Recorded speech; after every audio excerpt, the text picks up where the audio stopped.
সন্দীপ ঘোষের বাড়িতে গেলেন কলকাতা পুরসভার আধিকারিকেরা। সন্দীপ ঘোষের বাড়ির একটা অংশ বেআইনিভাবে নির্মিত হয়েছে, এই নোটিশ আগেই দেওয়া হয়েছিল। আজ পরিদর্শনের জন্য গেলেন কলকাতা পুরসভার আধিকারিকেরা।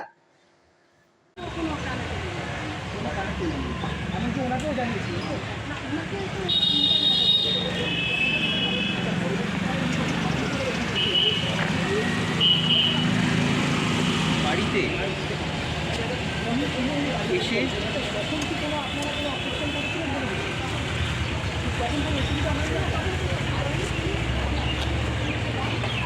নোটিশ দেওয়ার পরে